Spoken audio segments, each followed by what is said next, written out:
أعوذ بالله من الشيطان الرجيم بسم الله الرحمن الرحيم Alhamdulillahilladzi arsala rasulahu bil huda wa dinil haq liyudhhirahu 'ala dini kulli wa kafa billahi syahida wa kafa billahi wakila. Asyhadu an la ilaha illallah wahdahu la syarikalah wa asyhadu anna Muhammadan abduhu wa rasuluh alladzi la nabiyya ba'dah, amma ba'du. Rabbi syrah li sadri wa yassir li amri wahlul 'uqdatam min lisani yafqahu qawli.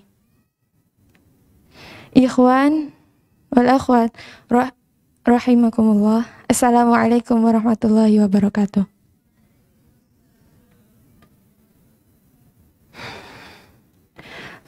Bulan lalu salah satu ustadzah kita pernah membahas mengenai visioner.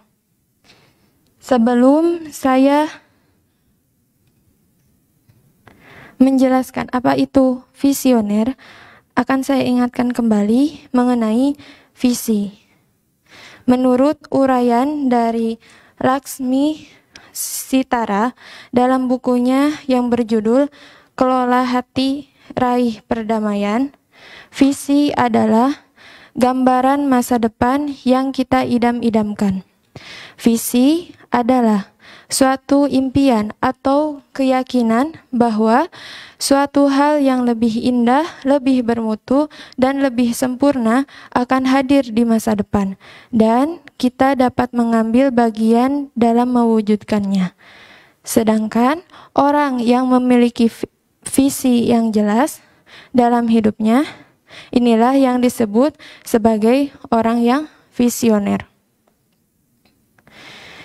Yang perlu kita ketahui adalah setiap manusia tidak bisa memiliki visi yang sama persis dalam hidupnya, karena manusia Allah ciptakan berbeda.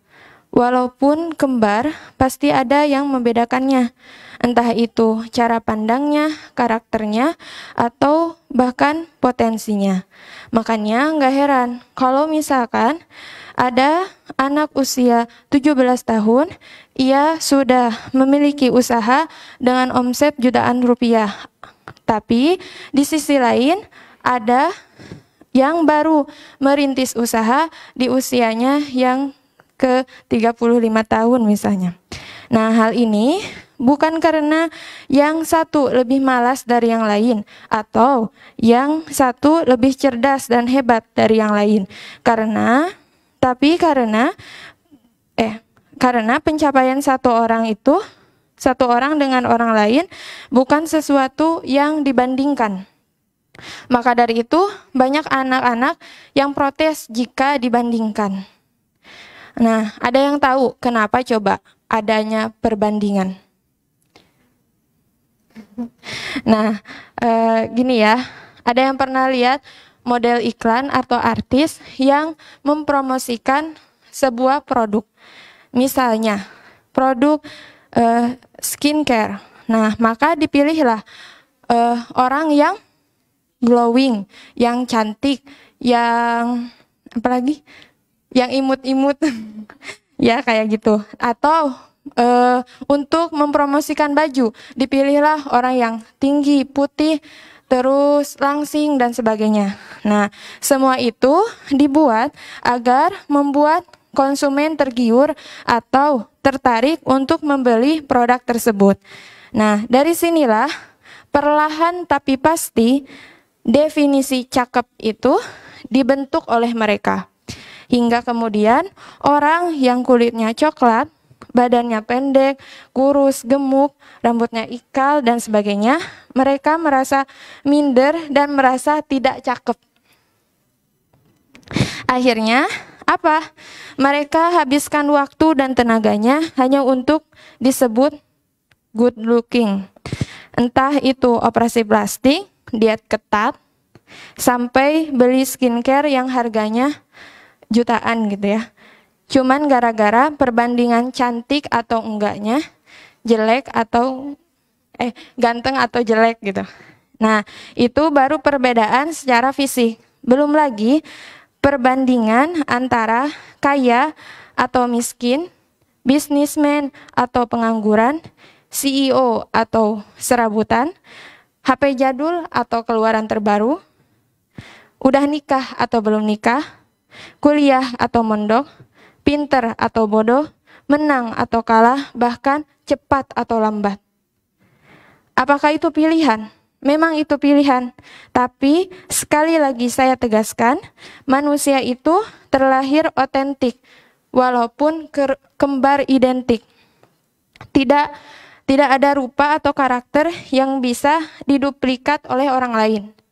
Karena semua orang itu punya jalannya masing-masing, yang masing-masing jalan itu hanya muat untuk satu orang. Yang kalau kamu masuk ke jalan dia, kamu nggak bisa. Atau kalaupun bisa, kamu akan lelah, terseok-seok, atau tertatih-tatih dalam menjalani proses seperti dia. Karena apa? Karena bukan fashionnya. Kata Allah, la yukallifullahu nafsan illa wus'aha. Nah, ada satu cerita, ada seseorang yang sangat merdu suaranya. Dia telah menjuarai berbagai kontes pencarian bakat menyanyi, bahkan di skala nasional. Namun, kemampuannya di bidang akademik hanya sebatas rata-rata, bahkan cenderung kurang di antara yang lainnya. Sehingga dia sering mendapat omel atau marah dari guru-gurunya di sekolah. Bahkan secara tidak langsung dianggap, mohon maaf, bodoh. Padahal secara tidak langsung ia sudah memberikan kontribusi untuk sekolahnya di bidang yang lain. Ia sudah mengharumkan nama sekolahnya dengan talentanya di bidang tarik suara.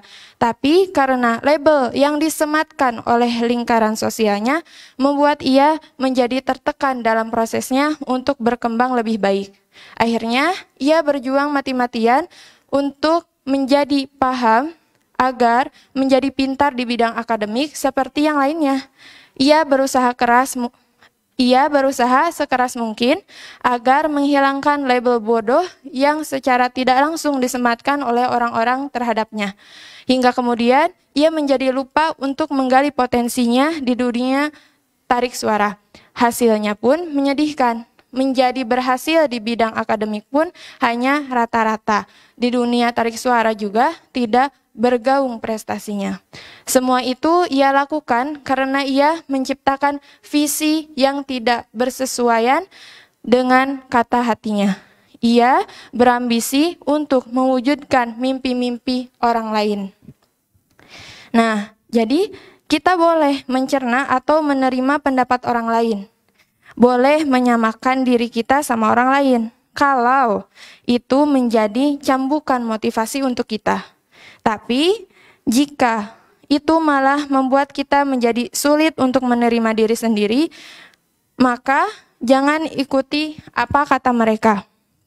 Sebenarnya, kalau ada teman kita yang sudah menggapai impiannya, yang impian tersebut juga termasuk salah satu impian kita. Bukan salah mereka dan bukan berarti mereka bermaksud untuk merendahkan kita atau menyaingi kita. Namun yang salah adalah diri kita sendiri yang sulit berlapang dada untuk menerima orang yang sudah lebih depan dari kita. Bahkan terkadang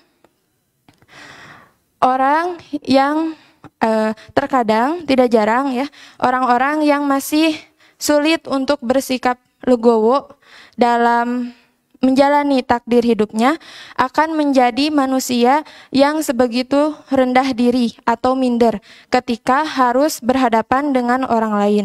Selain karena dia belum menemukan apa sebenarnya potensi yang dia miliki, ia juga merasa bahwa hidupnya telah jauh tertinggal dari teman-teman di sekitarnya. Kata Allah, wa asa an takrahu syai'aw wa huwa khairul lakum wa asa an tuhibbu syai'aw wa huwa syarrul lakum wallahu ya'lamu wa antum la ta'lamun. Boleh jadi kamu tidak menyenangi sesuatu padahal itu baik bagimu, dan boleh jadi kamu menyukai sesuatu padahal itu tidak baik bagimu. Allah mengetahui sedang kamu tidak mengetahui.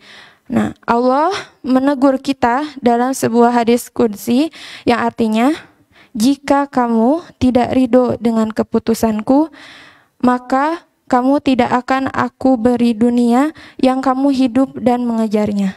Jadi, kita harus bisa berlapang dada atas keputusan Allah. Karena syarat kemudahan adalah insyirah, lapang dada. Makanya sebelum ayat inna ma'al usri yusra ada alam nashrah. Pun alasan Nabi Musa dalam Quran surat Toha ayat 25 sampai 27, yang pertama kali dia pinta apa? Rabbish rohli soderi, lapangkanlah dadaku. Baru setelah itu wayassirli amri, mudahkanlah. Karena kalau mau dimudahkan, kuncinya cuma satu, lapangkan dulu hatinya. Terima apa keputusan Allah, terima semua kesalahan orang yang tanpa mereka sadari ulahnya menyayat hati kita. Hapuskan kekeliruan di hati, iri dan dengki, cambuk dengan motivasi, dan patahkan perbandingan. Sekian kultum dari saya. Kultum ini dikutip dari buku yang berjudul Berdamai dengan Diri Sendiri, Seni Menerima Diri Apa Adanya, karya Mutia Sayekti. Mungkin mohon maaf bila ada kesalahan. Mohon maaf bila ada kesalahan. Ditutup saja dengan doa. Rabbana atina fid dunya hasanah wa fil akhirati hasanah wa qina adzabannar. Assalamualaikum warahmatullahi wabarakatuh.